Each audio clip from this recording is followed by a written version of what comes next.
Potato Pecan Pie. I have a thing, so this is going to be really interesting. I'm not a fan of nuts. Really interested to taste this actually. I'm actually quite So looking me and the keyboard player bought this book and Paul. yeah. Right, so I know you've got a love of worldly food, Mexican. Yeah. A little bit of American style and southern. Yeah. Tell me, and I know this is sweet potato. Tell me what you're going to make for me today. Right, I'm going to make this because I went to New Orleans. I've always wanted to go there. 1984, yeah, it's great. And this chef had become famous. This is a recipe I'm doing, sweet potato pecan pie. I've done this before for other people. They don't really think that they go together. But I think why it works so well is pecan pie can be, what we know is like a pecan tart. So it's very sweet and syrupy with pecans in. And so the sweet potato kind of offsets that. And also, Americans love everything with a lot of sugar in. So I'm when I first made it, it's very sweet. I'm backing off the sugar, and it makes it a lot lighter. What is it with Americans? So I've been watching Top Chef recently. Yeah. And I was watching it last night prior to us coming to. Yeah. Everything's got a sugar element in it. I mean, it's really interesting with the Americans, isn't it? And you look at the rest of the world, like Europeans, Italy, France. We don't have that much sugar in our normal day-to-day cooking. And in Americans, they do. They probably started maple glazed ham and all that stuff, didn't they?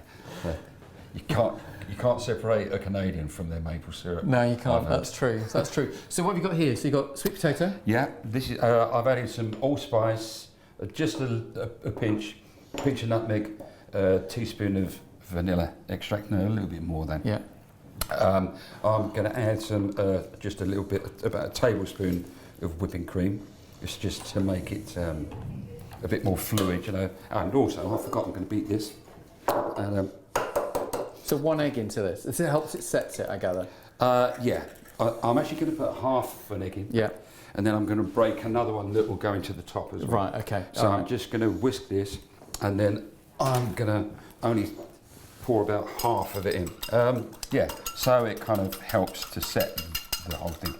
And obviously the other thing that we need to do is, it's a deep pan dish, and I'm not too good at pastry.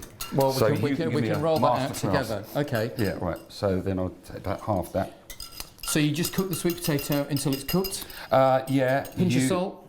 A pinch of salt, yeah, not too much because it is a sweet dish. And also you add a little bit more salt when you're doing this. And so basically I'll mash this down to a pulp. And then this can sit on the side. The thing about this is you can do it kind of out of sequence, because if you bake blind the pastry, then this can all sit and go to room temperature, right, because it's going to go in the oven anyway. Right, okay. So I can make this, and then we can make the syrup, and then I'll lay that in. So is there a thing of, like, obviously you're mashing it with the good old standard potato masher. Yeah. Can you blend this? I mean, people are talking about in these days now you've got blenders and all sorts of things that go. Would you blend it, or do you want that coarseness in it for texture? I've done a blender in the past just for ease. Yes. But the other day I didn't have one, so I did it by hand. And in fact, I liked it better. It gives texture into it, doesn't it, though, as well? So when you're eating it. So I have a thing, so this is going to be really interesting. I'm not a fan of nuts. Hopi? Did I not tell you that? No, you didn't. So, no, normally it isn't. It's just me, it's personal preference at the end of the day. But I've had things like, so I've had an Asian duck salad, which has had like roasted cashew nuts and things like that. Yeah. So it varies. So I'm really interested to taste this, actually. I'm actually quite looking at I'm a massive fan of sweet potato. I love allspice. Oh, you're like the other way around to a lot of people. They've got the sweet tooth and they're going to go for the pecans. No, I flip it the other way. It's just, but I'm actually looking forward to this. Okay, brilliant. So when we spoke the other day, you spoke about this famous chef from the south, New Orleans. Yeah, Paul. I've got to go over there, Louisiana, New Orleans, one day as a culinary point is to go there. Yeah. So who is this guy? You got a book? Yeah, this is it, yeah. It's pretty dog-eared, as you can see, because it was 1984 and 1985, and I couldn't get in the restaurant. It was booked like a month in advance. What, not even as Paul Young? No, we tried that as well. So I had to go and eat elsewhere, but we went to have a look at the place, and there was a shop in the front. So me and the keyboard player bought this book, and obviously the cover's fallen off it now, but that is pretty much a picture of what it would have been like on the cover. And you can see he's a very happy man. I think he enjoys his food. You know what's interesting? I've got a great old cookbook from the Waldorf in New York. Yeah.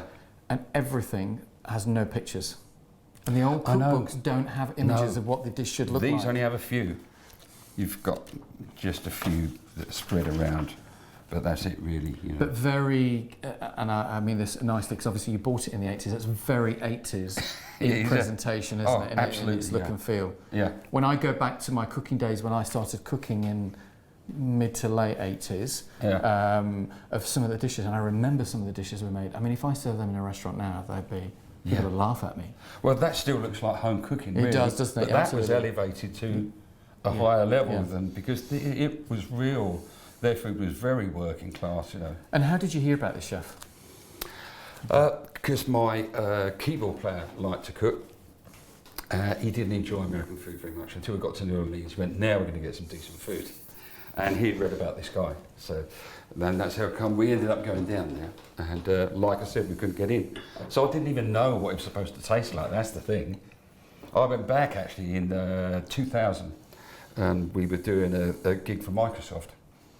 And I went with a bunch of other artists and I said, I'm going to book this place, we're all going to go there. And then I basically told them what to order so that I could, all the things I've made at home, so I could finally see what it looked like on the plate and whether I got the taste right. Has American food changed from what you saw in the 80s to what you saw in about 2000? It must have. Oh yeah, it has a lot, yeah. Especially in the South? Yes, yeah. I think the South always had the food. And the Midwest and the North, it didn't really have anything that exciting. And it seems to be that way, but it all seems to, or maybe that's just my personal taste, but all the stuff they do down there, which is like a very good use of chilies and things, and spices. And you see the mixture that comes out of New Orleans is the Italians, the French, the Jamaicans brought the spices over. So that's all their blend. You know, down in the Southwest, you've got the Mexicans more and the Asians that were building the railroads in the 1800s, and so the fusion in the Southwest is slightly different. But isn't it interesting how from East Coast to West Coast that actually the food element of what is the US that everybody steers towards is the South, New Orleans? That's what I think. Memphis, that whole area. It's not just me. No. Yeah, that's where I think the heart of American food is coming from. Agreed. And of course the barbecues, they love those. I know, I'm still yet to experience all of this. Okay. Yeah. So you're going to mash that? Yeah, that's mashed. I can just put that to one side and you can tell me what you're making for me. Right, so my travels have taken me all over the world. So because I know you like a bit of spice and a bit of chili as well, so I'm going to take you to India on mine, which is completely obviously far away from where you are. But so I travelled India. I travelled from the south to the north, and it was amazing. And I must say, India, what we have in the UK as Indian food is nothing compared to what you have in India. I'm sure. I've never been actually. So. Oh, you've got to go. You've got to go. Maybe we should go on travels one day. We should go to India and travelling and searching food. So I'm going to do a prawn dip. I love prawns. Yeah, me too. This is a great dish. So it's got some great spices in. I've got some beautiful prawns here. Spices I'm going to use is chili, turmeric, cumin, mustard seeds, cinnamon. I would normally use fresh curry leaves. I couldn't get hold of any at the moment. Right. You can get them in this country, but you need to order them in advance. So I've used dried ones, which work. Coriander, ginger, garlic, some onion and tomato. This dish, for me, is better served cold. I've made this coriander chutney that I made yesterday because it needs to be a day in advance, so we can taste that later.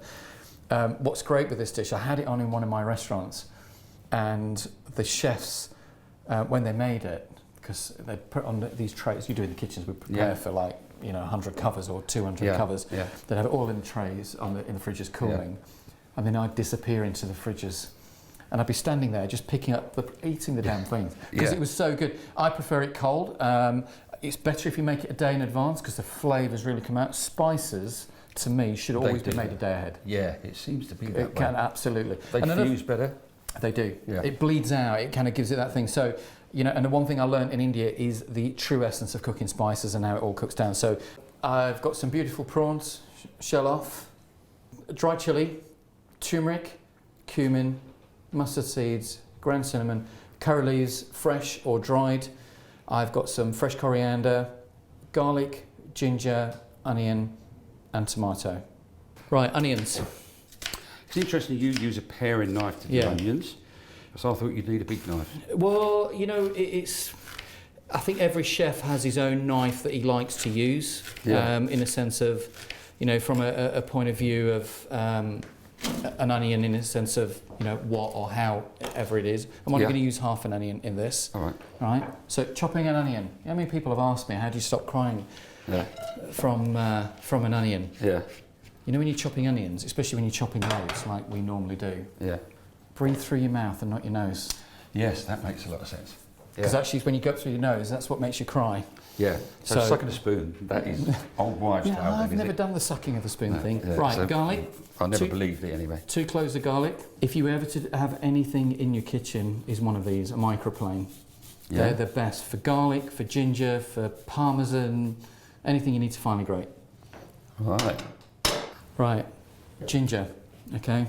Yeah, I love the smell of ginger. Fresh ginger, a lot. It's used. You find a lot of people don't like ginger as well. Yeah. They don't. I love ginger and tea and things like that. You know. In India, I experienced lots of ginger. Chai. In India, I had lots of chai. And one time in Mumbai, I had it with fresh ginger one morning, and it's a recipe of a story I might share with you later. Right, so when you've done that, bat it all off like that. Yep. Okay, right, so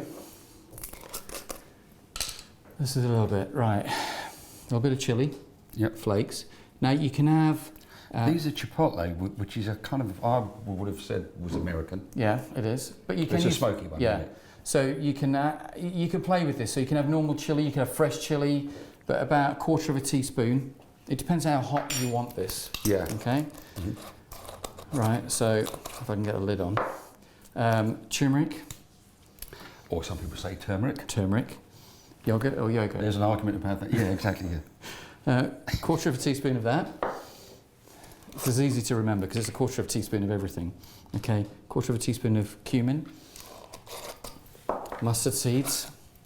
I don't use them much, but a lot in Indian food. Yeah, it is 100% a lot in Indian food. And it's fantastic. I smell them straight away. Yeah. Cinnamon, I'm a big fan of cinnamon. About 1/4 teaspoon of cinnamon. And then curry leaves. Now, normally I would get literally a good handful of fresh curry leaves. These are dried. Yeah. You can buy them in the supermarkets. Yeah. But if you speak to your local fruit and veg supplier, you can actually buy them fresh from them as well, but you've just got to order them in advance. And then what we need to do... What do they bring to it, out of interest? It's a flavour. So curry... Oh, sniff test.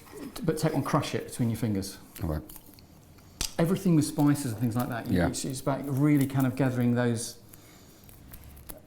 And then it almost says what it says on the tin. So curry, as the British, we think curry's a powder.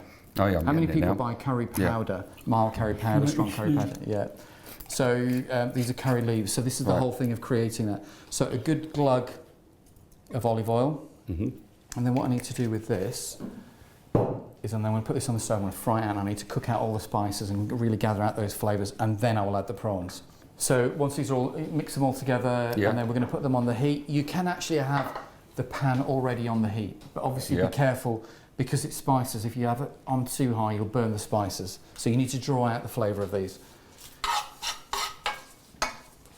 So we need this to heat up, obviously. While that's heating, so what I'm going to do, tomatoes, take the eye out, or the core, without taking your fingers off.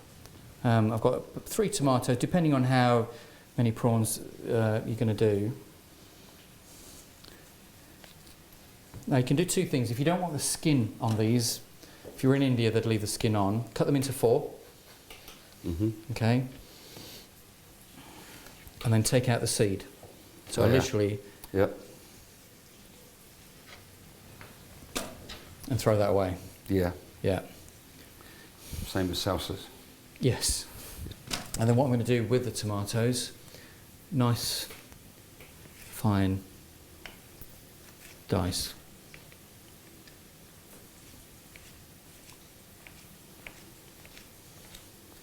I smell those spices coming through. Yeah, you can smell that, can't you? Yeah. So you cook that without colour, so you don't want to brown the onions in any form. You really want to draw out the spice flavours. Now normally they say probably anywhere between 2 to 5 minutes, depending on how high the heat is. Yeah. Draw out that, and then what I'm going to do in another couple of minutes is draw that. I'm going to add the prawns.